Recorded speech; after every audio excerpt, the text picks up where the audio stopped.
¿Qué tal? Muy buenos días. Gracias por acompañarnos un día más. Esperemos que todo esté bien. Y perdón por empezar un poquito tarde, pero eso de los aviones que no tienen palabra por llegar tarde o por llegar temprano, vengo llegando del aeropuerto, entonces el problema no es el avión, el problema es la saturación del aeropuerto de México. Y nos hace perder un poco más de tiempo del contemplado y por lo tanto pues tenemos este tipo de retrasos. Perdón, ya estamos aquí a la orden. Con un tema bastante interesante, novedoso, muy no es un tema de época, pero es un tema interesante, sobre todo en la parte preventiva. Tratar de evitar la comisión de esas conductas que pudieran ser causales de una consecuencia penal. Vamos a hablar en específico de los delitos en materia de seguridad social que tienen contempladas las dos leyes más importantes, que sería la ley del Seguro Social y la ley del Infonavit. Haremos un recorrido al origen de estas leyes, su naturaleza, sus alcances, sus efectos y cerraremos con la parte, precisamente la parte donde está se vislumbra la parte delictiva. Bueno, pues muchas gracias, a la orden. Cualquier duda, ya saben, estamos para servirles. Las aportaciones de seguridad social, ¿qué son? ¿Qué es? ¿Por qué las tenemos? Bueno, vamos a entender su razón de nacimiento, su razón de la creación de estos organismos públicos, que como ustedes ya saben, básicamente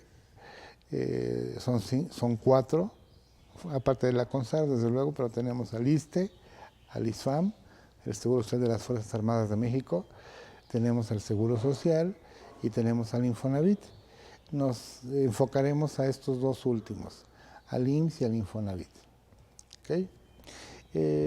Esta materia, como cualquier otra, tiene sus bemoles. Esta es una materia muy extensa, seguridad social.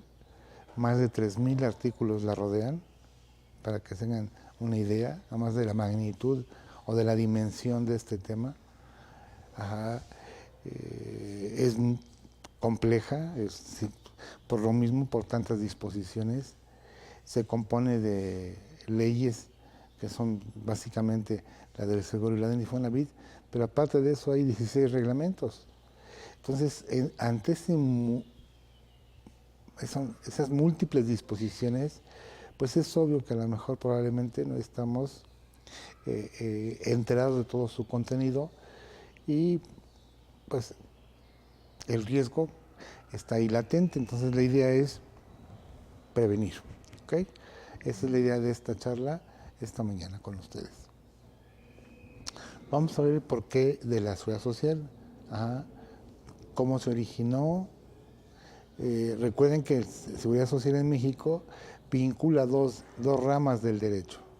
Al derecho social, que tutela a las personas beneficiadas con los sistemas de seguridad social, la sociedad las protege, por eso es derecho social, y el derecho administrativo o el derecho fiscal en la parte contributiva, en la parte tributaria. ¿Okay? Como todas disposiciones, tenemos derechos y obligaciones. Vamos a entender de manera muy genérica sus dos alcances y algunos tips, que es lo más importante. ¿Okay?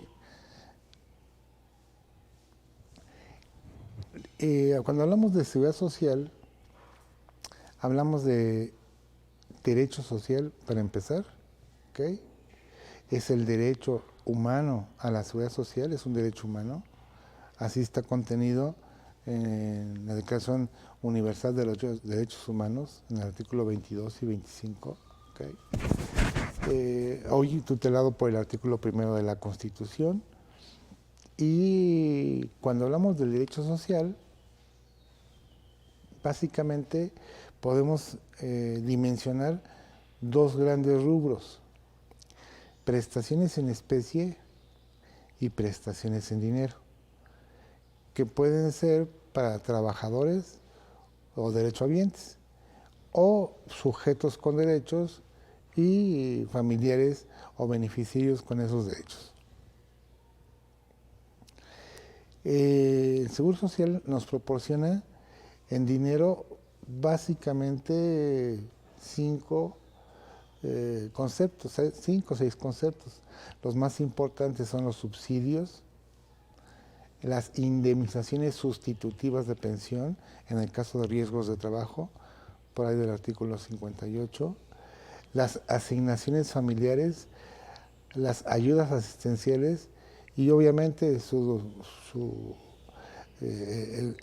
gran pozo, el gran tormento, sufrimiento del IMSS, que son las pensiones. Sobre todo las pensiones con la ley 73, porque todavía esas las tiene que pagar de alguna manera el Estado. En cambio, las pensiones con la ley del 97 se van a financiar con lo que está en las AFORES. Entonces, ahí la diferencia. Son pensiones contributivas, todo el mundo contribuye, el Estado, el gobierno, el patrón y el trabajador contribuimos para, con el tiempo, poder accesar a una pensión dependiendo del origen de la pensión, ¿okay? Y fuera de eso tenemos prestaciones en especie, las médicas, las quirúrgicas, las hospitalarias, las prótesis, la rehabilitación, la ortopedia, la canastilla, la lactancia, por citar algunas de las más importantes. Y prestaciones sociales poco conocidas, pero que también se tiene acceso a ellas, son los servicios de orientación, la recreación, los velatorios, guarderías, los centros vacacionales, los centros de seguridad social, por decir algunas. Esta laminita nos permite ver de manera muy gráfica la cobertura de cada seguro de los que cubre el Seguro Social.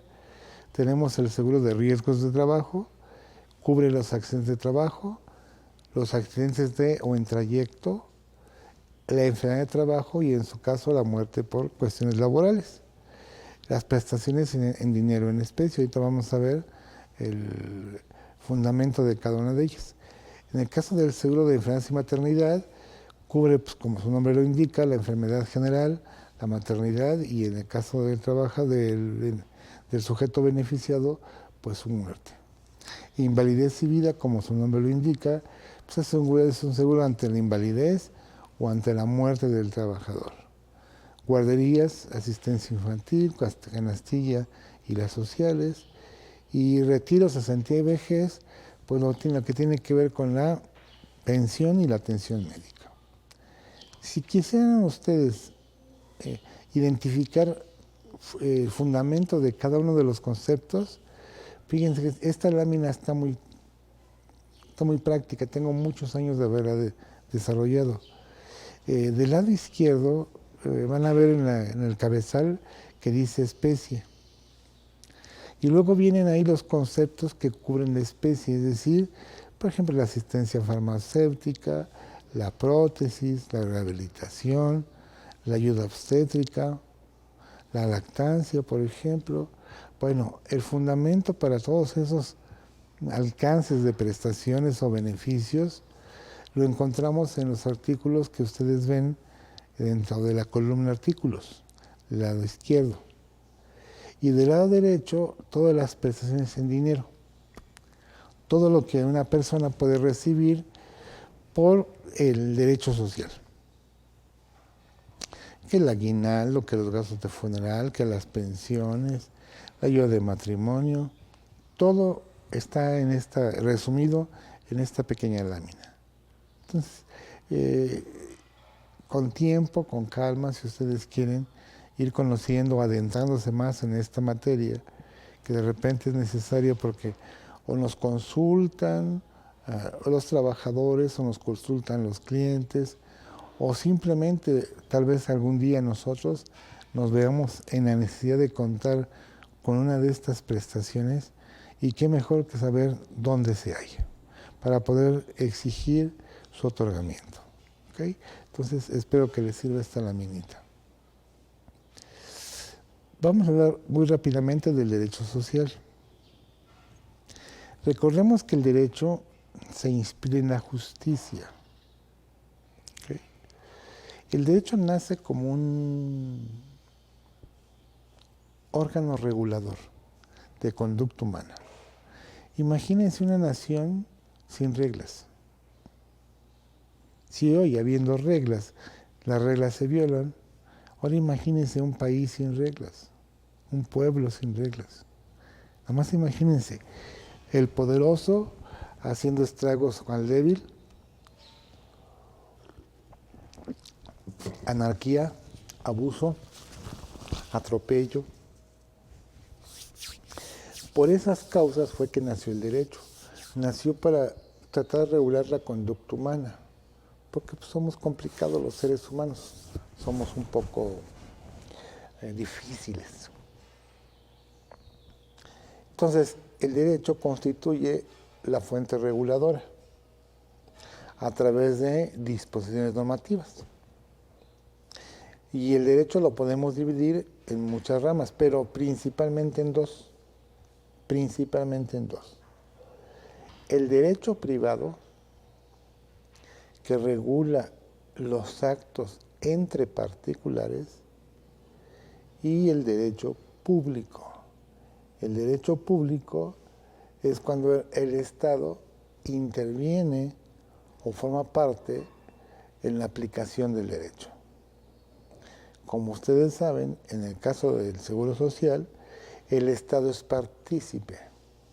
Por lo tanto, el derecho social, en este caso, pertenece al derecho público, por su participación estatal, por su vinculación con el Estado. En el derecho privado, por ejemplo, pues encontramos los contratos de compra-venta, encontramos el matrimonio, encontramos los préstamos, que son actos del derecho privado que no en todos los casos requieren la presencia del Estado, solo cuando haya un conflicto, si es que lo llega a haber. Entonces, la subrama del derecho social dimana o se origina por el derecho público. Esto como consecuencia de la evolución de la propia sociedad. La finalidad del Estado en este caso es buscar el equilibrio, evitar la desigualdad, buscando siempre la protección de las personas. El derecho social, ya separado del derecho público, bueno, disgregado tantito, también se divide en varios temas.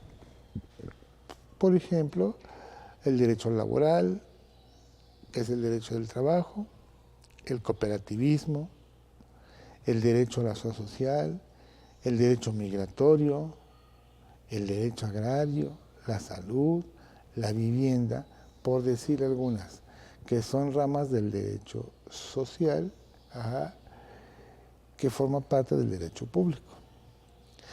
Cuando dividimos el derecho, nos permite estudiarlo mejor, pero nunca pierdan de vista que está interrelacionado con otras disposiciones. Sí, no está aislado, está sometido a comportamientos o reglas que pueden ser de muy variada naturaleza. Mercantiles, civiles, bueno, más adelante les platicaré algo. Se supone que el derecho social debería de ser más fuerte. Sin embargo, como está inserto en el derecho público y el Estado es partícipe en esa función del derecho social, pues hemos oído más hablar del derecho público que el derecho privado. Pero vemos, el derecho público se divide en varias ramas del derecho. Una de esas ramas del derecho es precisamente el derecho social. ¿ok? ¿Por qué? Porque el Estado participa. ¿En qué participa? Él es el encargado de procurar el bienestar de la clase que requiera el derecho social o se acerca a los beneficios del derecho social. Dos modelos en la historia de la humanidad.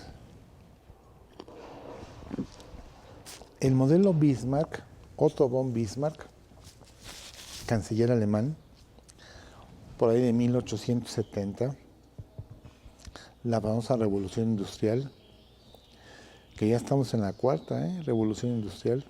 Esto fue la primera revolución industrial. Se encargó o fue el precursor de crear la primera norma escrita, que fue la ley de enfermedades.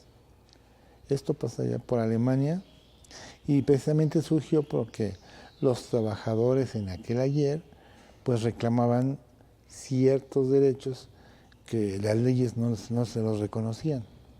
Entonces tuvieron que pasar muchos años, muchos sacrificios, mucha gente que se quedó en el camino luchando porque se les concedieran esos beneficios. Lograron hacer que este canciller, apodado canciller de hierro, era muy duro, lograra hacer una reforma o hacer una incorporación histórica a la humanidad, que fue la seguridad social. El nacimiento ya legal de la seguridad social. La seguridad social siempre ha existido, porque el ser humano busca protegerse. Si nos vamos a los hombres de la caverna, los hombres de las cavernas buscaban un techo, buscaban un abrigo, buscaban comida, buscaban cómo protegerse con sus medios rudimentarios. Y así fue avanzando la humanidad, fue evolucionando, hasta que llegó un momento en el cual pues se juntaron el capital económico de parte de las empresas y el capital humano, el capital laboral, por parte de los trabajadores. De la mezcla de esos dos, pues nacieron los bienes y servicios que hoy tenemos. Sí, pero sin regulación. Y entonces las jornadas de trabajo eran inhumanas, los salarios eran ridículos, no había derechos para los trabajadores, no había beneficios, no había prestaciones. Entonces eso fue lo que fueron buscando los trabajadores hasta a partir de precisamente de la primera revolución industrial. Fue tanto el impacto que tuvo que contaminó al mundo. Llegó a todas partes. Que en México tardó muchos años, pues ya saben, ya hay problema de nosotros. El proyecto estaba desde 1915, bueno, desde 1904, imagínense. Porque esto que pasó en Alemania fue 30 años antes de lo que pasaba en México, pero fue el nivel de expansión que tuvo el movimiento. Sí, pero en México, pues lamentablemente los primeros años del siglo XIX, en 1900, pues estuvimos plagados de problemas políticos sociales, revolución, cambios repentinos de gobierno, y entonces todo eso impidió que floreciera este tema o que este tema saliera públicamente. Sí había protección, pero era muy limitada, o había regulaciones, por ejemplo, como en Veracruz, la ley de Cándido Aguilar, o la ley del Seguro Social del Estado de México, la ley de Vicente Villada, así se le conoció, que fueron los precursores de la seguridad social que hoy tenemos. Bueno, pues este amigo Bismarck inventó lo que conocemos como el régimen obligatorio. ¿Okay? Y el modelo Beveridge, de John William Beveridge, un inglés, originó o creó el régimen voluntario. Esto tuvo como origen Inglaterra, donde ya las personas no requieren estar bajo una relación laboral, sino se universaliza la seguridad social. Claro, qué mejor universalización que su concepción dentro de los derechos humanos, que ahorita vamos a ver, pero así a grandes rasgos para que tengan una idea muy general, cuando les pregunten, oye, ¿qué tipo de seguros tenemos? Pues dos regímenes, el obligatorio y el voluntario. Oye, el obligatorio, ¿quién lo trajo al mundo? Otto von Bismarck, canciller alemán, a mediados finales del siglo XIX. Y el modelo Beveridge ya surge en el siglo XX como consecuencia, insisto, de la revolución, de la Primera Guerra Mundial. En la Declaración Universal de Derechos Humanos de 1948, en la Asamblea General de las Naciones Unidas, en el artículo 22 se consagró el derecho a la social de toda persona como un miembro de la sociedad. Es un derecho humano entonces. Este derecho humano ha ido, como todos los derechos humanos, han ido progresivamente abarcando más y más y más cosas. Y es obvio, son progresivos, no regresivos, buscan la tutela, buscan el beneficio. Hoy es parte de nuestra cotidiana lectura, porque desde el 2011, ustedes recordarán, por ahí de junio, pues se reformó la Constitución para dar entrada al concepto de derechos humanos. Con ese concepto ya tenemos 11 años y nos hemos ido familiarizando y cada vez entendiéndolo más, y vamos viendo que día con día más áreas del ser humano a nivel mundial se van incorporando al tema de derechos humanos. Incluso a nivel, no más México, internacional, sobre todo en países con problemas de gobierno, con problemas de guerras, con problemas de movimientos sociales, movimientos políticos. Pues hoy por hoy lo que se persigue es que los derechos humanos estén por encima de cualquier otro interés.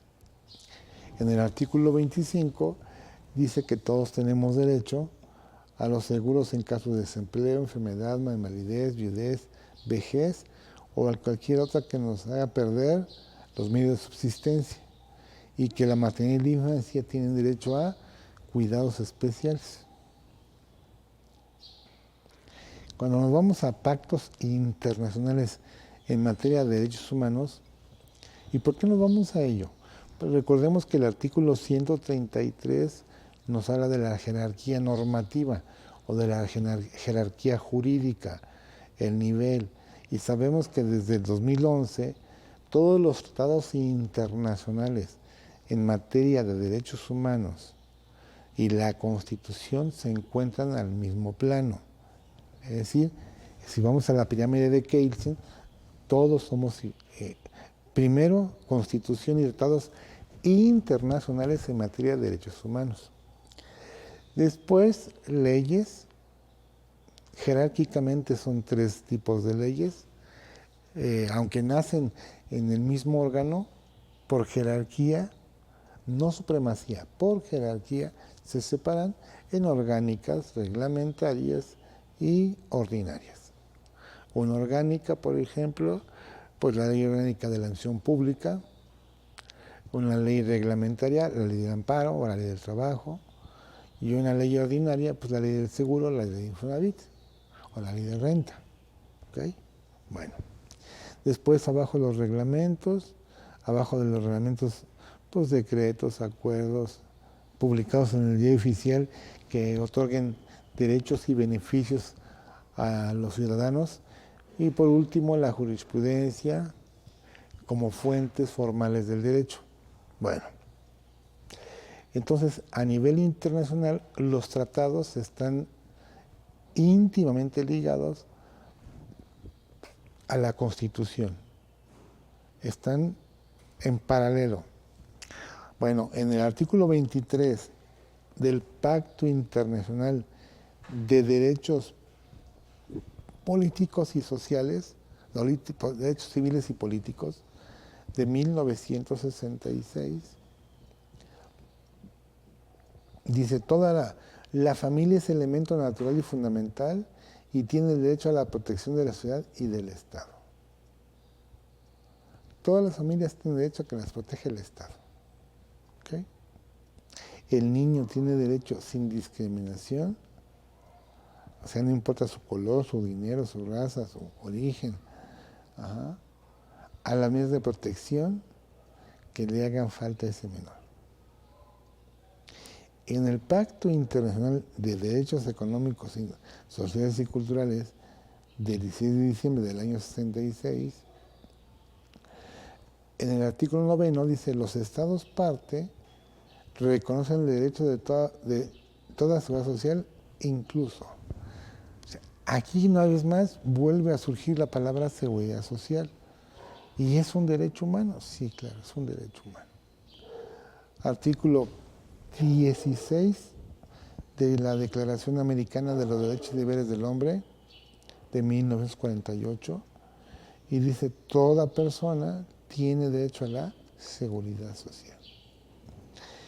Nos vamos a la Declaración sobre el Progreso y Desarrollo en lo Social, y dice el artículo 11: tienes que proveer sistemas amplios de seguridad social, servicio de asistencia social y el establecimiento y la mejora de sistemas de servicios y seguros sociales para todas aquellas personas que por enfermedad, invalidez o porque no pueden ganarse la vida, temporal o permanentemente, tomes en cuenta su necesidad de garantizar a esas personas y a sus familias y a quienes estén bajo su cargo.